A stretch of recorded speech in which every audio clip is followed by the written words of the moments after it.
आर्यभद्र पुरुषों, माननीय मातृशक्ति भाइयों और बहनों, जैसा कि हम विचार कर रहे हैं कि जो सारे जगत को उत्पन्न करने वाली मूल शक्ति है ईश्वर भगवान, उसके द्वारा हमें कौन कौन से शक्ति सामर्थ्य लाभ प्राप्त होते हैं, जिससे हमारी प्रीति, हमारा रुचि रुझान सत्यनारायण भगवान की तरफ हो और हम सब दुखों से मुक्त हों, सब सुखों की प्राप्ति हो। तो मंत्र पर चर्चा चल रही है कि वो आत्मदा है, बलदा है। आगे कहा है कि यस्य विश्व उपासते, यानी जिसकी सारा विश्व उपासना कर रहा है। भगवान एक ऐसी शक्ति है, ईश्वर एक ऐसी शक्ति है जिसकी सब उपासना कर रहे हैं। आप कहेंगे जब सब उपासना कर रहे हैं तो हमें तो भगवान दिखाई ही नहीं देता, समझ में भी नहीं आता। यहाँ उपासना का मतलब है उप आसन आ। उप माने समीप, आसन माने पूरी तौर से, आ माने आसन माने बैठना और आ माने पूरी तौर से, यानी सभी विश्व के पदार्थ भगवान के समीप उपस्थित हैं, भगवान से कोई दूर नहीं है। मेरे से ये माइक दूर है, मेरे से आप लोग दूर हैं। जीवात्मा जो इस शरीर के अंदर है उससे शरीर भी दूर है, परंतु भगवान अति निकट है। इस बात को इस मंत्र के द्वारा हमें समझना है। माइक तो दूर है ही, शरीर भी जीवात्मा से दूर है, लेकिन परमात्मा आत्मा से अति निकट है। परमात्मा और आत्मा का मतलब है व्याप्य व्यापक का संबंध, ऐसे एक दूसरे में खफे हुए हैं। जीवात्मा से शरीर अलग है, इसलिए ये अलग हो जाता है, ये नष्ट हो जाता है, ये जला दिया जाता है, फिर दूसरा शरीर मिल जाता है। लेकिन परमात्मा ऐसा है कि वो जीवात्मा से कभी अलग नहीं होता। जीवात्मा और परमात्मा एक दूसरे में ऐसे गफे हुए हैं। जैसे लोहे में अग्नि प्रविष्ट होती है, वैसे जीवात्मा में परमात्मा अनुप्रविष्ट है। तो हम चलते फिरते, खाते पीते, जन्मते मरते कहीं भी होते हैं, हम भगवान में ही रहते हैं, भगवान से कभी अलग नहीं होते। इसका अर्थ है यस्य विश्वोपासते, यानी सारी वस्तुएं संसार की भगवान के निकट हैं, ईश्वर के पास है। इतने नज़दीक भगवान होते हुए फिर हमें दिखाई क्यों नहीं देता? तो आगे का है प्रशंसम यश देवा, यानी उसको देव लोग ही देख सकते हैं। उसकी शक्ति सामर्थ्य को, उसकी आज्ञाओं को, उसके स्वरूप को, उसके नियम कानून को देव लोग ही देख सकते हैं। देव माने विद्वांसो ही देवा, जो विद्वान हैं, जो ज्ञानी हैं, जो इस विषय की एक योग्यता रखते हैं, इसमें उन्होंने ज्ञान प्राप्त किया है।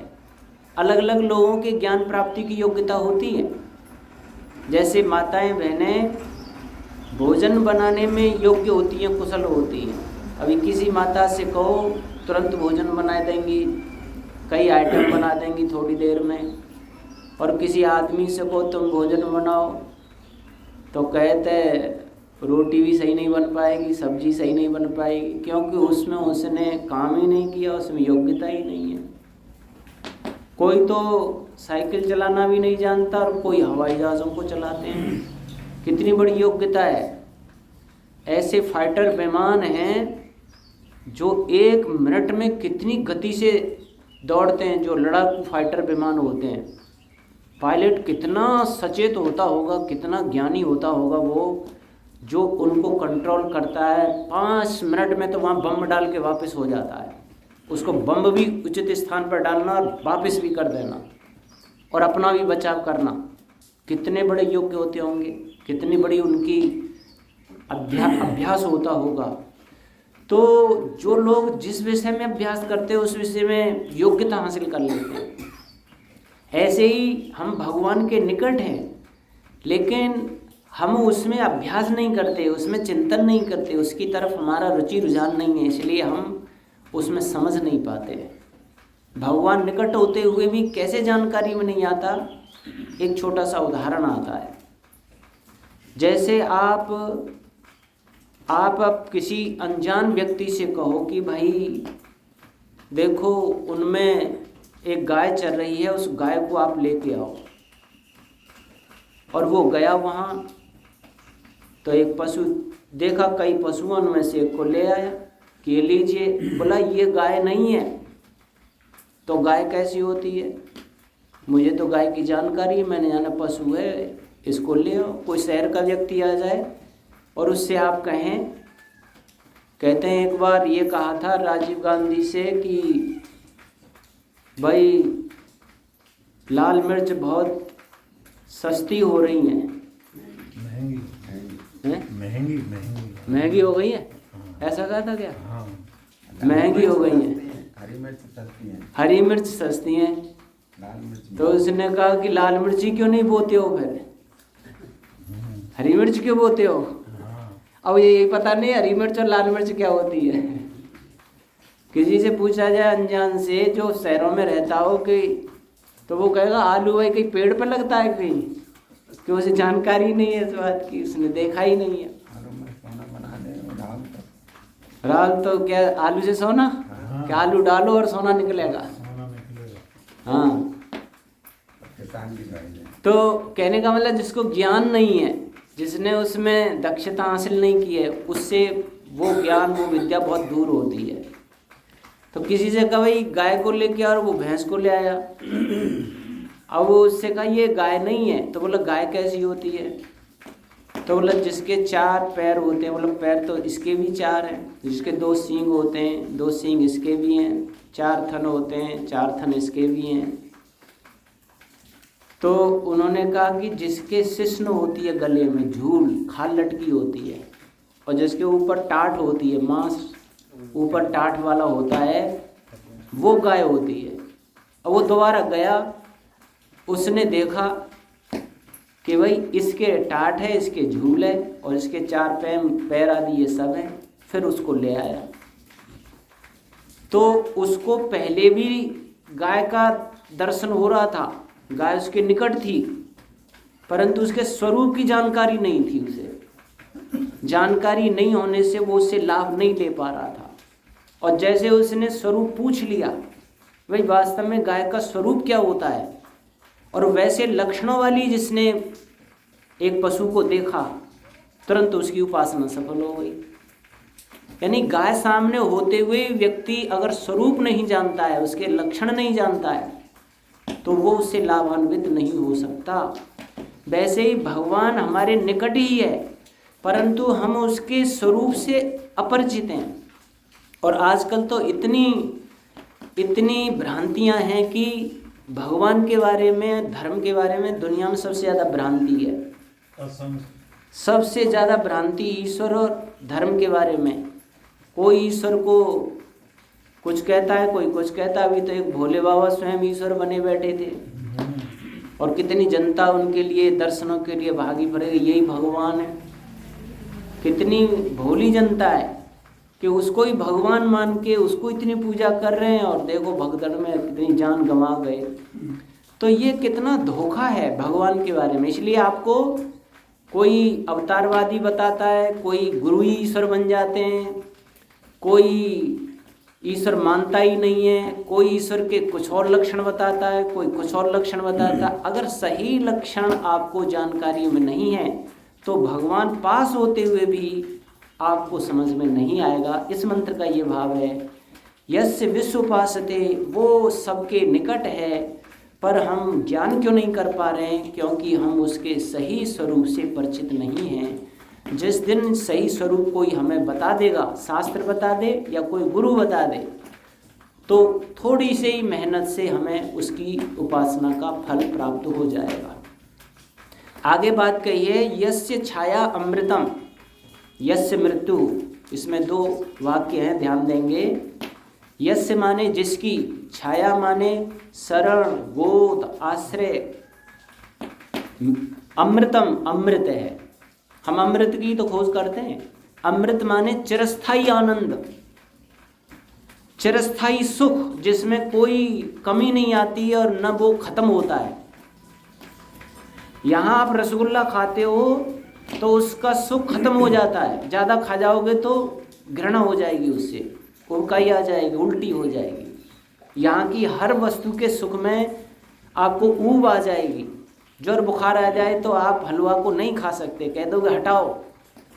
लेकिन भगवान का ऐसा आनंद है, अमृत का मतलब है जो चिरस्थाई रहता है, नित्य रहता, शाश्वत रहता है, जिसमें कभी ऊब नहीं आती, जो कभी कम ज़्यादा नहीं होता, निरंतर ही बना रहता है। ऐसी भगवान की शरण छाया गोद है। आगे का यस्य मृत्यु, पहले में 3 शब्द थे, यस्य, छाया, अमृतम। यस्य छाया, बीच में छाया है, इधर अमृत है। जिसकी छाया लोगे तो अमृत मिलेगा। अब यहाँ से अमृत हटा दिया है तो यस्य मृत्यु, अगर छाया में नहीं हो आप तो फिर अमृत की जगह मृत्यु आ जाएगी। यानी जिसकी जो छाया में, आश्रय में, गोद में, ध्यान में, उपासना में नहीं रहता है, वो मृत्यु आदि दुख सागर में डूबा रहता है। उसके जीवन में समझो दुख ही दुख हैं, उसके जीवन में जन्म और मृत्यु है, क्लेश, अशांति, बेचैनी ही है। इसीलिए जैसे हम माँ की छाया में रहते हैं, गोद में रहते हैं, पिता के आश्रय में रहते हैं, गुरुओं की छाया शरण आश्रय में रहते हैं, वृक्ष की छाया आश्रय शरण में रहते हैं, हम राजा की छाया आश्रय शरण में रहते हैं, उनका आश्रय लेते हैं, मैं आपकी शरण में हूँ, मैं आपकी गोद में हूँ। ऐसे ही जो भगवान की छाया शरण आश्रय गोद प्राप्त करते हैं वो संसार के दुख सागर से तर जाते हैं, वो इस भव सागर से तर जाते हैं और निरंतर चिरस्थायी आनंद उनको प्राप्त होता है। पर वो प्राप्त कैसे हो पाएगा?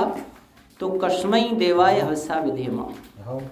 कस्मै का अर्थ है सुख स्वरूप। भगवान क्या है? सुख स्वरूप है। देवाय, जो देव है, सब सुखों का देने वाला है, उसकी प्राप्ति के लिए हविषा विधेम। विधि क्या है? तो बोला हवि बनना पड़ेगा, आपको आहुति बनना पड़ेगा। जैसे यहाँ आपने यज्ञ को सफल करने के लिए घी सामग्री की आहुति दी थी, स्वाहा कह करके, तो जैसे ही आहुति अग्नि में पड़ती है वो अपने को जलाती है और जला करके दुनिया को सुगंध देती है। स्वयं को तो जलाती है अग्नि में और सुगंधी सारी दुनिया को देती है। ऐसे ही हमको भी हवि बनना पड़ेगा, स्वयं को जलाना पड़ेगा और दुनिया को सुगंधी देनी पड़ेगी। जो अपने को हवि बना लेते हैं, आहुति बना लेते हैं, इस आहुति की तरह अग्नि में होम देते हैं या संसार में होम देते हैं, भगवान के लिए होम देते हैं, वो समझ लीजिए भगवान को प्राप्त कर लेते हैं, चिरस्थायी आनंद को प्राप्त कर लेते हैं। और ये हवि कैसे बनते हैं? जैसे महर्षि दयानंद अपने को हवि बना दिया, यानी उन्होंने दुनिया की अज्ञान अविद्या को मिटाने के लिए स्वयं की आहुति दे दी। खूब तपस्याएं की, गाली गलौज खाए, ईंट पत्थर खाए, जहर खाए, लेकिन दुनिया के लिए, अपने लिए नहीं। भगत सिंह, सुभाष चंद्र बोस, राम प्रसाद बिस्मिल राष्ट्र के लिए हवि बन गए। उस राष्ट्र के लिए उन्होंने अपनी आहुति दे दी। जैसे कोई व्यक्ति अपने परिवार के लिए आहुति दे देता है, मेरा जीवन इस परिवार के लिए। जैसे भीष्म पितामह ने अपनी आहुति हस्तिनापुर के लिए दे दी थी। कोई गुरुकुल चलाने के लिए अपनी आहुति दे देता है, मैं विद्यार्थियों को जीवन भर पढ़ाता रहूँगा। ऐसे एक स्वामी स्वतंत्रतानंद जी की घटना पढ़ रहे थे हम कि उन्होंने ये प्रतिज्ञा की थी कि मैं गुरुकुल चलाऊँगा, सभी ब्रह्मचारियों को इनको पढ़ाऊँगा, लेकिन गुरुकुल से कोई सुविधा नहीं लूँगा, गुरुकुल के भोजनशाला का भोजन भी नहीं करूँगा। और उनके लिए भिक्षा रोज आती थी, मांग करके गांव से भिक्षा आती थी, उससे निर्वाह करते थे और गुरुकुल में जीवन देते थे। ऐसे ऐसे लोग तपस्वी होते हैं। इसलिए यहाँ महर्षि दयानंद जी ने अर्थ किया है, आत्मा अंतःकरण से भक्ति विशेष करें, यानी कि हमारी संपूर्ण आहुति, मन का चिंतन भगवान में लगे। अंतःकरण समझे, मन बुद्धि चित्त अहंकार, हमारे मन के संकल्प ईश्वर की तरफ, बुद्धि के निर्णय ईश्वर की तरफ, चित्त में चिंतन स्मृतियाँ ईश्वर की तरफ, मैं अहंकार जो है मैं भगवान का ही दिया हुआ हूँ, मेरे पास जो कुछ है, मैं जो शब्द आता है नहीं, वो सब ईश्वर में आहुति चल जाए, अपना कुछ समझे ही नहीं। और आत्मा की समस्त आहुति, आत्मा को जैसे आहुति यहाँ देते हैं वैसे बना दे, भगवान को हवन कुंड समझे और अपने को एक आहुति समझे और संपूर्ण क्रियाएं उसके लिए हो जाएं, तो उसके लिए चिरस्थायी अमृत आनंद मिलता है, सब दुखों से वो छूट जाता है। ऐसा हम प्रतिदिन किया करें तो निश्चित रूप से हमारे प्रीति भगवान की तरफ हो और हम इहलोक परलोक को सुंदर सुखद बनाएं, उसमें सफल हों, हमारा मानव जीवन सफल हो। इत्योम शम। धन्यवाद।